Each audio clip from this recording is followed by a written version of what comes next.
10시 16분 지나고 있습니다. 오늘도 부진한 시장 흐름이 이어지고 있는데요. 오늘 시황해설 부드럽지만 또 날카로운 블루워크 이동훈 대표님과 시장 분석하고 전략 세우겠습니다. 어서 오십시오. 안녕하세요. 오늘 주제는요. 간밤에 테슬라 실적이 좋게 나왔습니다. 이제 어제 본장에는 영향을 못 미쳤는데 오늘 SK 하이닉스 실적도 좋게 나왔고요. 이런 것들이 증시에 좀 모멘텀이 될 수 있을까 분석하겠습니다. 먼저 테슬라는 기대감은 별로 높지 않았는데 시장보다는 좋은 얘기 나오면서 시간에 급등했더군요. 국내 2차 전지주들도 반응합니다. 관련이 있나요? 이전보다는. 네.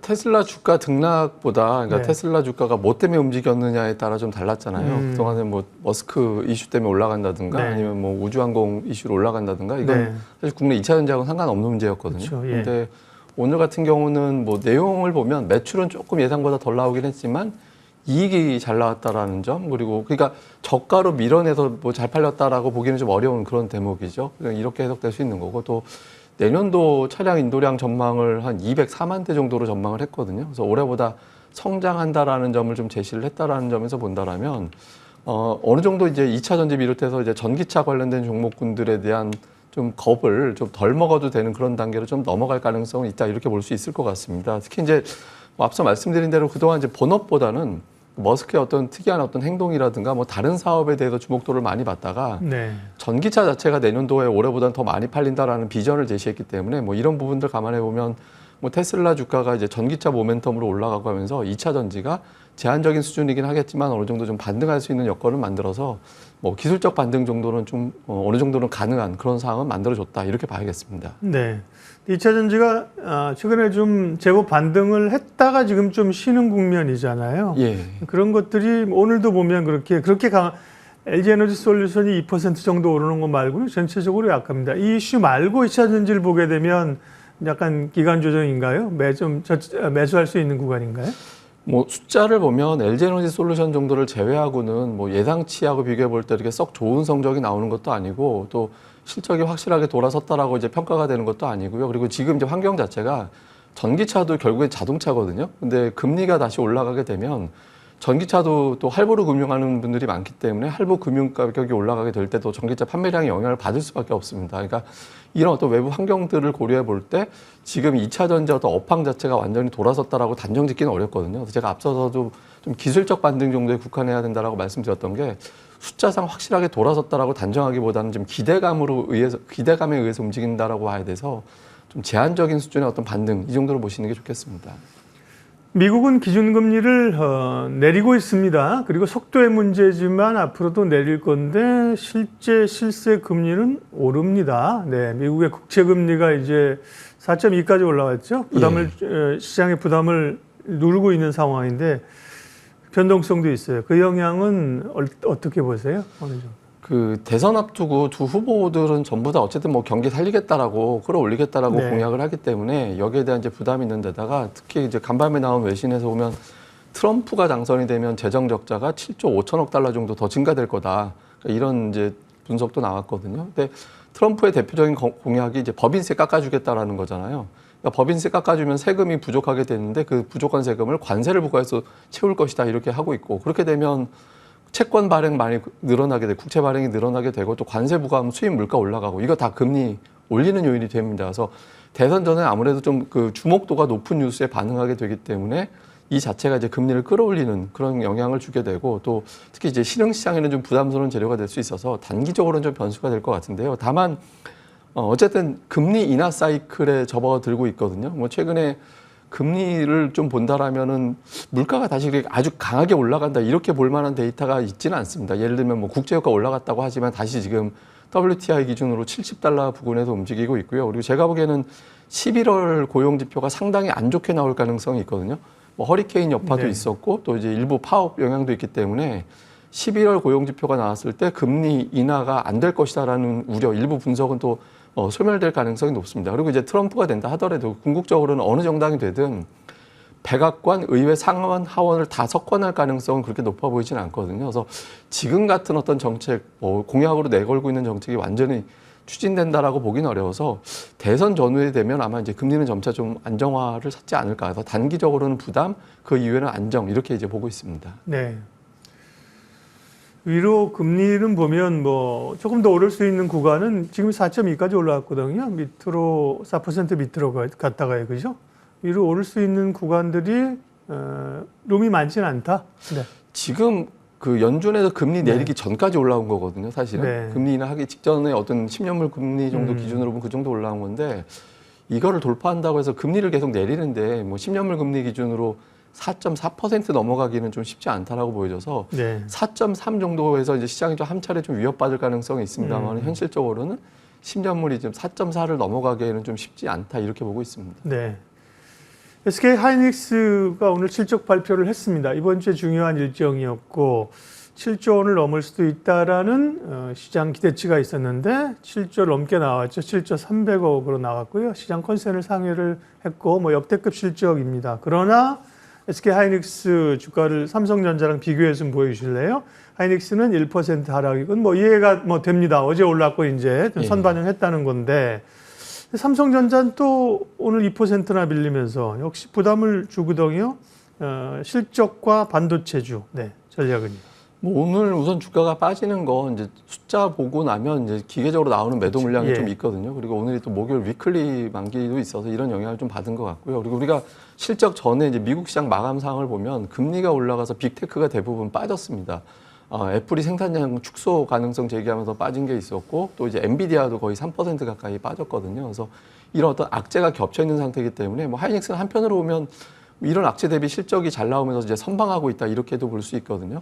근데 이제 중요한 건 이후에 이제 구도인데 그동안 이제 가장 문제가 됐던 건 반도체 실적 추정치가 하향 조정되면서 코스피 전체 이익 전망치가 하향 조정되는 그런 과정에 있었거든요. 근데 지금 뭐 아침에 조금 전에 이제 표현이 뭐 구원투수 등판이라는 표현이 이제 제목으로 나갔습니다만은 시장에서 가장 믿는 구원투수는 이제 둘이었습니다. 그러니까 현대차하고 SK 하이닉스. 근데 만약에 이제 이 종목의 실적이 부정적으로 나왔을 경우에는 현재 하향 조정된 실적 추정치가 또다시 하향되는 그런 우려가 좀 있었는데 그러니까 이런 부분들을 어느 정도 방어해주는 그런 역할을 했다라는 점은 이제 긍정적이고요. 또 하나는 이제 그 삼성전자하고 좀 우리가 포함해서 볼 필요가 있는데 우리나라 이제 기술주들 어떤 지수하고 되게 비슷하게 가는 게 미국의 ISM 제조업 지수입니다. 이게 보시면은 2013년도 이후에 볼 때 방향성 자체는 좀 비슷하게 가는 그런 경향이 있거든요. 근데 ISM 제조업 지수가 지금 안 좋잖아요. 그러니까 50 이하에서 계속 움직이고 있고 그러다 보니까 이제 우리나라 주요 수출주들도 좀 상대적으로 부진한 그런 모습이 있는데 이 ISM 제조업 지수가 턴하는 게 어떤 계기가 있냐면 미국이 금리를 내릴 때 금리 인하하고 나면 이제 그 다음 차트 보여주시면 될 것 같은데 2달 지난 다음부터는 위로 턴하는 그러니까 점을 보시면 2개 내려가고 그 다음부터 올라가는 추세가 되거든요. 그래서 미국이 금리 인하를 하고 나면 2달 정도 지났을 때 이 제조업 지수가 턴을 하는 그런 경향이 있습니다. 이렇게 되면 9월에 금리를 내렸기 때문에 11월 이후에 이제 제조업 지수가 어느 정도 돌아설 가능성이 있고 이렇게 되면 그 즈음 됐을 때 이제 실적 추정치라든가 이런 것들이 어느 정도 좀 진정될 가능성이 있거든요. 그래서 지금 뭐 주가는 어느 정도 미리 반영될 가능성도 있어서 주가에 대한 어떤 공포감이라든가 이런 것들은 좀 정점은 좀 지나가고 있다라고 봐서 좀 매도세가 아직 완전히 멈춘다 이렇게 보기는 어렵다 하더라도 좀 이전 대비 좀 매도했을 때 좀 견디는 힘 그리고 이제 산발적으로 좀 반등하는 시도 이런 것들은 좀 이전보다는 자주 나올 가능성이 있다 이렇게 판단하고 있습니다. 네. 구원투수. 요즘은 이제 구원투수란 말 잘 안 쓰죠. 불펜이죠. 요즘 불펜 투수 야구 좋아하시는 분들은. 네. SK 하이닉스 실적 발표했고요. 현대차 오늘 실적 발표 예정돼 있는 걸로 알고 있습니다. 오후에 보통 2시에 IR하면서 넘어서 하죠. 현대차 실적도. 그러나 뭐 사실은 하이닉스 그렇던데 현대차 실적 좋게 나온다고 해서 뭐 시장을 세게 돌릴 만한 그런 힘은 크게 있어 보이지 않고요. 삼성전자가 결국은 이제 이 삼성전자 자체로도 그렇지만 시장에 미치는 지수에 미치는 영향력이 워낙 크잖아요. 외국인 매도세가 그쪽으로 해서 집중적으로 역대급으로 지금 나오고 있는 건데 외국인들은 이제 팔만치 팔았을까요? 아직은 뭐 좀 매도 추세를 봤을 때는 좀 진정은 된 것 같아요. 그러니까 매도 강도를 봤을 때 조금 완화가 되긴 했는데 어제 같은 경우도 잠정 집계상으로는 2시 30분까지는 순매수였거든요. 그런데 이제 막판에 외국인들의 어떤 매도가 다시 가세가 되면서 전체적으로 이제 매도로 끝났는데 최근에 이제 외국인들 매매의 특징을 보면 10월 들어서 코스피가 닷새 올랐거든요. 근데 닷새 올라간 날이 정확하게 외국인들이 코스피 순매수한 날입니다. 그러니까 그날만 골라서 올라가는데 그러면 그날 외국인들이 매수했느냐? 그게 아닙니다. 보면 매수 매도의 어떤 전체 거래 금액에서 차지하는 외국인들의 비율이 있거든요. 근데 외국인들은 어떤 매수 비율은 26% 전후에도 거의 고정이 돼 있어요. 그러니까 특별히 매수를 더하거나 들어가나 이게 아니라 거의 고정이 돼 있는데 그러니까 매도로 집계되는 날은 어떤 날이 되냐면 보통 매수로 잡히는 날은 25%, 26%로 매도 비율이 줄었다가 30%로 올라갑니다. 그러니까 외국인들이 매수를 하는 게 아니라 매도를 늘렸다 줄였다 이런 단계인데 지금 이런 패턴은 그래도 9월보다는 낮은 겁니다. 그러니까 9월에는 뭐 하루 평균 4천억씩 팔았으니까 그때보다는 좀 낮은 거거든요. 그래서 어쨌든 외국인들의 매도 정점은 좀 지나가고 있는 걸로 보여지긴 합니다. 그리고 또 하나는 좀 다행스럽다고 해야 되나 뭐 희망스럽게 볼 수 있는 건 삼성전자 본주는 계속 매도하는데 지난주 같은 경우는 우선주는 한 닷새 정도 매수가 유입되는 그런 모습을 보였거든요.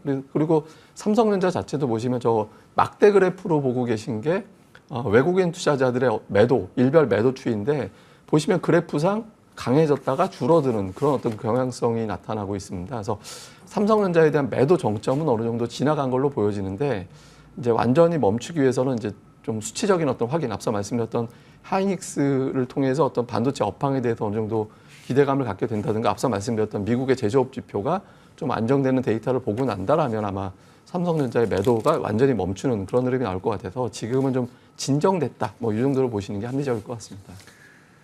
미국 대선이 이제 한 열흘 앞으로 다가왔습니다. 전국 여론조사에서는 해리스 부통령이 앞서지만 당선 가능성은 트럼프가 높아지고 있다. 선거인단 때문에 그런 거죠. 어디서 많이 보던 그림이에요. 트럼프하고 힐러리 클린턴 때가 그런 모양새가 나타났던 거잖아요. 예. 그러면서 이제 막판까지 혼전 양상, 시장에 불안감을 주는데 시장 영향 또 혹은 관련주들 대응 전략은요? 그게 아마 제 기억에 그때 힐러리 때 300만 표 정도 힐러리가 앞섰는데 전체 선거인단 때문에 졌던 걸로 알고 있거든요. 네. 근데 지금도 아마 좀 비슷하게 되는 것 같아요. 그러니까 전체 선거에서는 비율은 계속 해리스가 이긴다 하더라도 어제도 이제 그런 조사가 나온 게 있었죠. 어제도 뭐 해리스가 이긴다라는 조사가 나오면서 2차 전지주 올라가고 막 그런 반응이 나왔었는데 그러니까 선거인단 기준으로 보고 또 뭐 흔히 얘기하는 뭐 샤이 트럼프가 존재한다라는 것이 대체로 정설로 받아들여지고 있어서 지금 이긴다고 보는데 저는 근데 모를 것 같아요. 그러니까 네. 제가 대통령 선거를 보고 뭐 국회의원 선거 여러 번 봤는데 항상 자기네가 이긴다라고 얘기를 항상 하고 또 이제 월가에서는 법인세 깎아준다라고 하니까 약간 좀 그쪽으로 가스라이팅하는 측면도 없잖아 좀 있다라고 네. 보거든요. 그래서 좀 약간 뭐 트럼프가 이길 확률이 높아 보이긴 하지만 이건 끝까지 가봐야 아는 건데 다만 이제 우리가 결과적으로 봐야 되는 거는 누가 대통령 되든 상관없다. 그러니까 이런 측면이 있습니다. 왜냐하면 앞서서도 말씀을 드렸습니다마는 강하게 정책을 푸시하기 위해서는 의회가 뒷받침돼야 되는데 의회가 갈려질 가능성이 높아 보이거든요. 블루웨이브든 완전 뭐 레드웨이브가 됐든 뭐 한쪽에서 완전히 석권할 가능성은 그렇게 높아 보이지는 않아서 지금은 좀 분리된다라고 보면 지금 제시하고 있는 강도 높은 공약이 그대로 실천될 가능성 그렇게 높아 보이지는 않고요. 그다음에 또 하나는 제가 이제 준비한 차트 보시면 될 것 같은데 역대 대통령들 누가 되든 저게 이제 1년 평균 상승률 본 거거든요. 3명 빼고는 대통령 임기 기간에 무조건 증신 다 올랐습니다. 그러니까 후보, 그러니까 대공황 나왔던 후보나 아니면 닉슨이라든가 아니면 이제 부시 때를 제외한 금융위기 터졌을 때니까 그때를 제외하고는 연평균 보통 두 자릿수 다 올라갔거든요. 1년 평균 상승률입니다. 저 보고 계신 게. 그래서 누가 되든 결국에는 이제 미국 시장은 좀 긍정적으로 반응하는 그리고 미국 경제지표 감안해 볼 때 대통령이 경제지표를 일부러 찍어 누를 가능성은 그렇게 높아 보이지는 않아서 좀 단기적으로는 선거 때까지는 어쩔 수 없이 변수가 되겠습니다만 그 이후에는 대선 변수는 좀 빠르게 소멸될 가능성이 높다 이렇게 평가하고 있습니다.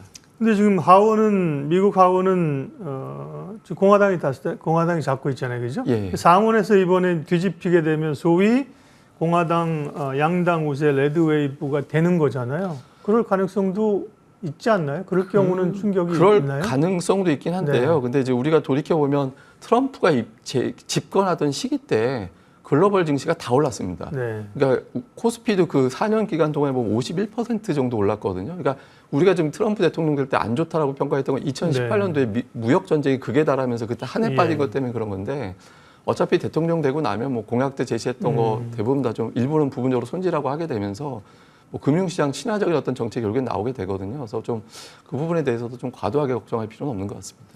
대통령이 뭐 연준 의장 불러다 금리 내리라고 하고 주가 올리려고 하고 흐름상은 좋았는데 단기적으로 피로도는 상당히 심했던 것 같아요. 예, 그죠? 맞아요. 그때는 변동성이. 그 백악관에서 크리스마스 이브 날 트위터 올린 것 때문에 증시가 급락하고 막 그런 사례들도 있어서 네. 좀 돌출 행동에 대한 공포감은 좀 있는 것 같습니다. 네. 자, 그러면 여러 변수들을 살펴봤는데 뭐 시원치는 않다, 솔직히. 그죠? 국내 증시 특별히 더 전략하고요. 관심 가져볼 업종 섹터 마무리해 주십시오. 뭐 시장 자체는 주도하는 매수 주체와 주도주가 있어야 이제 강해지는데 아직 그런 건 없는데 네. 그나마 최근에 코스닥 쪽에서 보면 기관과 외국인들이 특정 업종에 대해서 유난히 매수하는 게 있거든요. 그러니까 외국인들은 이제 제약 쪽을 좀 상대적으로 매수를 많이 하는 편이고 네. 기관은 제약과 그다음에 이제 반도체와 엔터주에 좀 집중하는 그런 모습이 있거든요. 근데 이제 엔터주는 최근에 이제 아파트 열풍 때문에 네. 매수가 들어가는 걸로 보여지고 그다음에 이제 반도체는 선별적으로 좀 반도체주 중에서 PBR 1.0배 이하 종목들이 다 나오고 있거든요. 그래서 이런 쪽으로 매수하고 있어서 기관 투자자들이 선호하고 있는 업종들에 대해서는 좀 관심을 계속 가져나가실 필요는 있어 보입니다. 네. 기관들이 매수하는 외국인들은 바이오, 예. 기관들은 엔터, 예, 그다음에 그다음에? 이제 제약 바이오, 그다음에 반도체. 네. 예, 이렇게 세 개 업종인데 뭐 관련된 종목군들이 수급은 최근에 가장 일관성 있게 좋아서 평균 매수가 대비 주가가 빠져 있는 종목도 많이 있거든요. 그래서 그런 종목들은 좀 주목해 보시는 게 좋겠습니다. 네. 오늘 시황에서 여기까지 하겠습니다. 블루오크 이동훈 대표님 함께 해주셨습니다. 고맙습니다. 예,